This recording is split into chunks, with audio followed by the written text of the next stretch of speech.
Click कीजिए subscribe button पे और बेल आइकन को प्रेस कीजिए इंफॉर्मेटिव वीडियो सबसे पहले देखने के लिए। अस्सलामुअलैकुम वरहमतुल्लाहि एलएमटीएम बॉक्स यूट्यूब चैनल की जानब से आप सबकी खिदमत में एक नई इन्फॉर्मेटिव वीडियो के साथ हाजिर हूं। दोस्तों, आज की इस वीडियो में आपको बताने वाला हूं कि आप बैंक अल फलाह का रोशन डिजिटल अकाउंट अपने मोबाइल फ़ोन से कैसे ओपन करेंगे। इसके लिए डॉक्यूमेंट्स कौन कौन से चाहिए। आपका पासपोर्ट आपके पास होना चाहिए, जिसके फ्रंट पेज की पिक्चर, सेकंड पेज की पिक्चर, उसके ऊपर जो एग्जिट स्टैंप लगी होती है उसकी पिक्चर आपको चाहिए होती है। आपका सीएनआईसी आपके पास होना चाहिए, सीएनआईसी की फ्रंट की पिक्चर और बैक की पिक्चर चाहिए। उसके बाद दोस्तों, आपका एक वाइट पेपर के ऊपर आपके सिग्नेचर होने चाहिए। आपके पास कोई सैलरी प्रूफ होना चाहिए अगर आप कंपनी में काम करते हैं। अगर आपका अपना बिजनेस है तो आपका बिजनेस का कोई इनकम प्रूफ होना चाहिए। उसके बाद दोस्तों, एक जो है वो सेल्फ सर्टिफिकेट फार्म होना चाहिए, जो आपको स्क्रीन पर नज़र आ रहा है। ये आप बैंक अल फलाह की वेबसाइट से ही डाउनलोड करेंगे। ये कैसे करेंगे वो भी मैं आपको बता देता हूँ, या फिर आप मुझे व्हाट्सएप करके भी ये मुझसे व्हाट्सएप पे भी ले सकते हैं। अगर आप चाहते हैं कि अकाउंट ओपनिंग से पहले ही आप इसको फिल कर लें, तो फिर आप मुझे व्हाट्सएप पे मैसेज करके तो ये फ़ॉर्म मुझसे ले सकते हैं। तो पहले देखते हैं कि इस फ़ॉर्म को कैसे आपने फिल करना है। उसके बाद फिर मुकम्मल इसका प्रोसीजर जो है वो भी मैं आपको बताऊँगा। वीडियो बहुत शॉर्ट सी बनाने की मैंने कोशिश की है, और इसलिए अगर आपको कहीं पे समझ नहीं आए तो वीडियो को स्टॉप करके वहाँ पे देख लीजिएगा कि मैंने वो इन्फॉर्मेशन कैसे फिल की है। तो सबसे पहले दोस्तों, मैं आपसे ये रिक्वेस्ट कर दूं कि जो हमारे चैनल पे नए हैं, चैनल को सब्सक्राइब कर दें, ताकि रोशन डिजिटल अकाउंट और ओवरसीज़ पाकिस्तानियों के लिए जितने भी इन्फॉर्मेटिव वीडियोस हैं उसकी नोटिफिकेशन आप तक मिलती रहे जब भी हम वीडियो अपलोड करें, और आप उससे फ़ायदा उठा सकें। तो चलें दोस्तों, इसको स्टार्ट करते हैं। ये फॉर्म है, CRS फॉर्म। तो यहाँ पे दोस्तों, इसको फर्स्ट पेज पे तो इस पे कुछ भी नहीं करना, जस्ट आपने रीड करना है। ये सेकंड पेज आ गया। यहाँ अकाउंट नंबर आपको अभी नहीं पता तो छोड़ दीजिएगा। क्लाइंट नंबर ये भी आपको अभी नहीं पता तो छोड़ दीजिएगा। उसके बाद दोस्तों, ये टैक्स के रिलेटेड है, सेल्फ सर्टिफिकेट फार्म है। यहाँ पे आएगा full name of account holder. जैसे आपके सीएनएसी के ऊपर आपका नेम लिखा हुआ है, बिल्कुल वैसे ही आपने यहाँ पे अपना नेम लिखना है फर्स्ट लाइन में। तो दोस्तों, उसके बाद है ये सेकंड। इस तो यहाँ पे आपने अपना एड्रेस लिखना है, जिस जगह पे आप इस टाइम मौजूद हैं वो यहाँ पे लिख दीजिएगा, रोड नेम वगैरह, स्ट्रीट नेम वगैरह, बिल्डिंग नंबर वगैरह। उसके बाद आ जाएगा कंट्री, जिसका आप पोस्टल कोड लिखिएगा, डेट ऑफ बर्थ लिखिएगा, टाउन ऑफ सिटी यानी कि सिटी का नेम लिखिएगा, और उसके बाद आप कंट्री ऑफ बर्थ यानी किस कंट्री में आप पैदा हुए थे आप वो यहाँ पे लिखिएगा।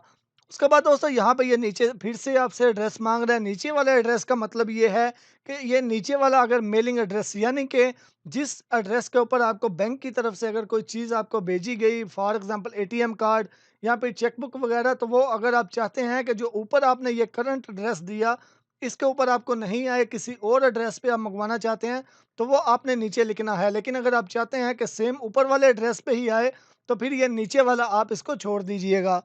नीचे आ चुका है, इसको आपने फिल करना है। यहाँ पे आप जिस कंट्री में मौजूद हैं इस टाइम, उस कंट्री का नेम लिखिएगा। टैक्स नंबर तो आपके पास नहीं होगा, तो यहाँ पे कुछ नहीं लिखिएगा। यहाँ पे आ जाएगा रीज़न ए, बी, सी। तो यहाँ पे रीज़न ए लिख लीजिएगा।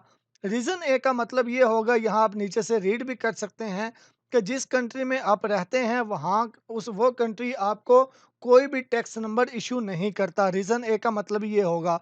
तो यहाँ पे जिस कंट्री में आप रहते हैं वो लिखिएगा, और यहाँ पे रीज़न ए यानी कि जस्ट लिख दीजिएगा। ये दूसरा पेज भी हमारा कंप्लीट हो चुका है। उसके बाद तीसरा पेज आ चुका है। इस पे आपने यहाँ पे कुछ नहीं करना, बस नीचे आ जाना है।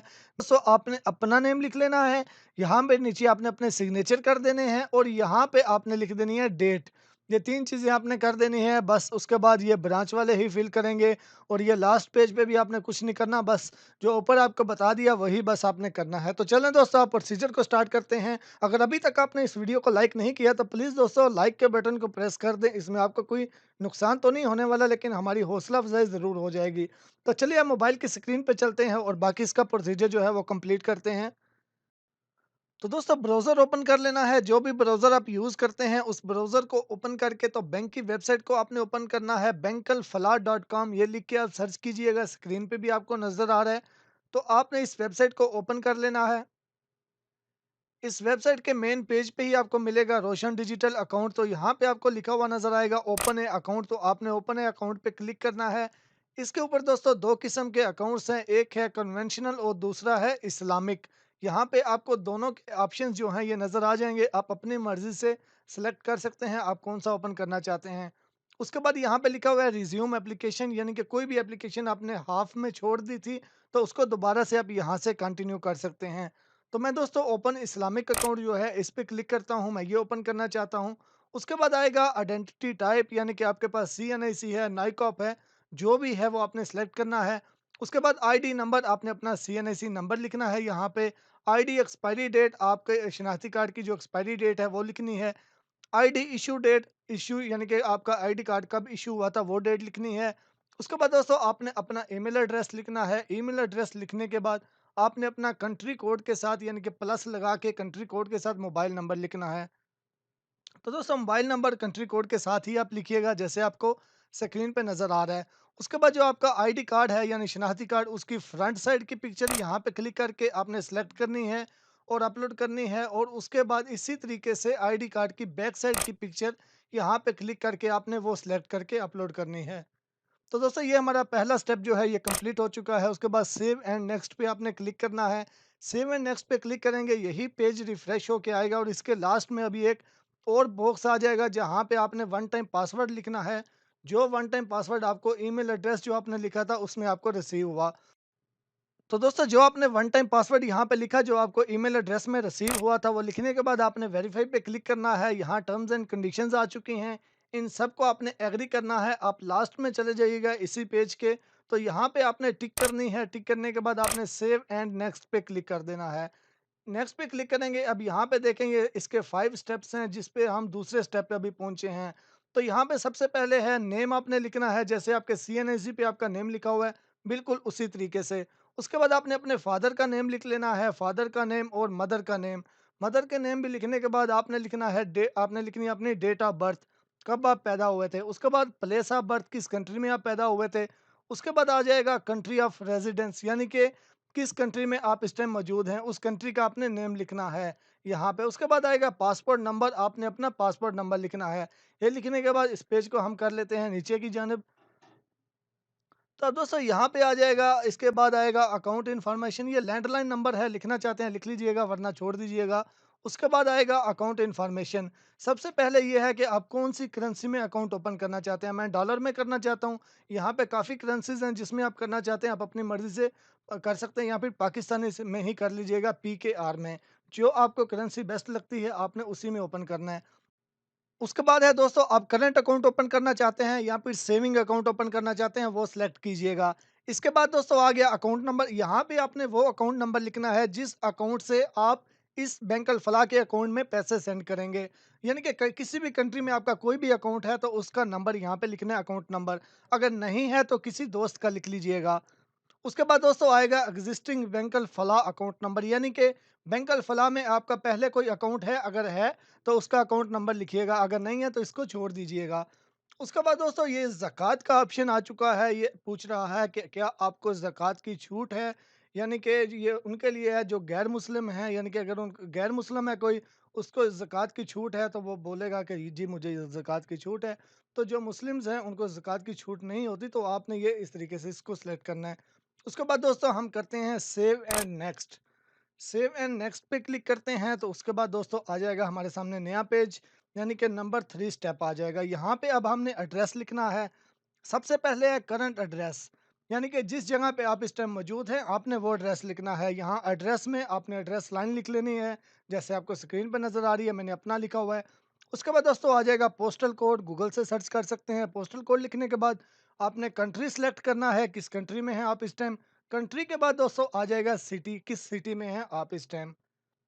सिटी लिखने के बाद दोस्तों अब ये जो नीचे ये पूछ रहा है कि जो आपने ऊपर एड्रेस सेलेक्ट किया है बिल्कुल सेम वही आपका परमानेंट एड्रेस भी है। तो अगर आपका परमानेंट एड्रेस बिल्कुल वही है जो आपने ऊपर सेलेक्ट किया है तो आप इसको यस कीजिएगा। अगर आपका परमानेंट एड्रेस पाकिस्तान का है कोई और तो इसको नो सेलेक्ट कीजिएगा। तो मेरा परमानेंट पाकिस्तान का है तो मैंने इसको नो सेलेक्ट करके तो मैं नीचे परमानेंट एड्रेस लिखूंगा। तो यहाँ परमानेंट एड्रेस जो मेरा होगा पाकिस्तान का, मैं वो यहाँ पे एड्रेस लिखूंगा। उसके बाद दोस्तों इस पेज को लेके जाते हैं नीचे की जानिब। तो अब दोस्तों यहाँ पे आपने लिखना है पोस्टल कोड, किसी भी सिटी का पोस्टल कोड आपको पता करना हो तो आप गूगल से सर्च कर सकते हैं। तो दोस्तों पोस्टल कोड लिखने के बाद आपने लिखना है कंट्री, यानी कि जो आपका परमानेंट एड्रेस वाला कंट्री है वो कौन-सा है। उसके बाद आपने लिखना है सिटी। सिटी लिखने के बाद दोस्तों आप नीचे आ जाएगा आर यू डुअल नेशनैलिटी, यानी कि आपके पास 2 नेशनैलिटीज़ हैं, अगर हैं तो येस कीजिएगा, अदरवाइज़ नो कर दीजिएगा। उसके बाद दोस्तों आ जाएगा सीआरएस फॉर्म, जो मैंने आपको बताया था सीआरएस फॉर्म का उसके बारे में, वो आपने यहाँ से सिलेक्ट करना है। यहाँ से आप उसको डाउनलोड भी कर सकते हैं, मैंने आपको बताया था कि आप यहाँ से भी डाउनलोड कर सकते हैं। तो मैंने वहाँ से भी आपको बोला था, मुझसे भी व्हाट्सएप पे ले सकते हैं। तो यहाँ पे वो आपने अपलोड करना है चूज़ फाइल पे क्लिक करके। उसके बाद दोस्तों आपने सेव एंड नेक्स्ट पे क्लिक कर देना है। अब दोस्तों ये नंबर 4 आ गया हमारे सामने। अब ये सैलरी के बारे में इंफॉर्मेशन है, यानी आपकी इनकम कहाँ से आएगी आपके पास। सबसे पहले बिज़नेस, कोई बिज़नेस करते हैं या सैलरी है आपकी या फिर अदर। तो मैं सैलरी पे जॉब करता हूँ, तो मैं सैलरी पे ही क्लिक करूँगा। आपका कोई बिज़नेस है तो आप बिज़नेस पे क्लिक कर सकते हैं। उसके बाद दोस्तों आएगा प्रोफ़ेशन। ऊपर प्रोफ़ेशन लिस्ट में अगर शो हो रहा है जो आपका प्रोफ़ेशन है तो लिस्ट में सेलेक्ट कीजिएगा, अगर नहीं हो रहा तो फिर आप अदर पे क्लिक करके तो यहाँ पे नेम एम्प्लॉयी आ जाएगा, यानी कि आपकी अपनी कंपनी का नाम क्या है, यानी कि जिस कंपनी में आप काम करते हैं। उसके बाद आ जाएगा टाइटल पोजीशन, यानी कि आपकी क्या पोजीशन है, जैसे कि मैंने इलेक्ट्रिकल सुपरवाइजर लिखा। उसके बाद आएगा सोर्स ऑफ फंड, यानी कि पैसे जो आपके पास आएंगे वो किधर से आएंगे, तो मैंने सैलरी सेलेक्ट किया।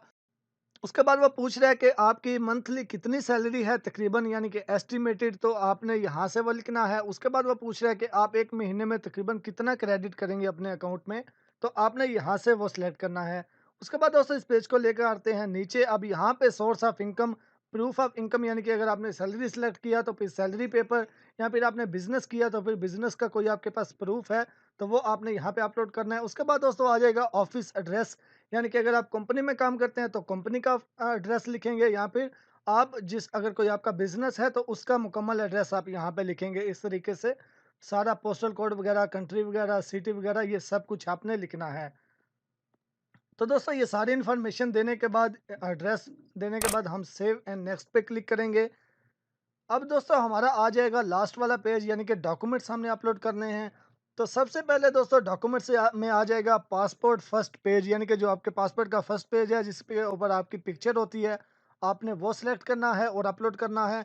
उसके बाद आएगा पासपोर्ट सेकंड पेज जिसके ऊपर सिग्नेचर हमने किए हुए होते हैं, वो वाला पेज आ जाएगा। उसके बाद आ जाएगा फ़ोटो पासपोर्ट साइज़, जो आपकी अपनी पिक्चर है आपने वो सिलेक्ट करनी है यहाँ से।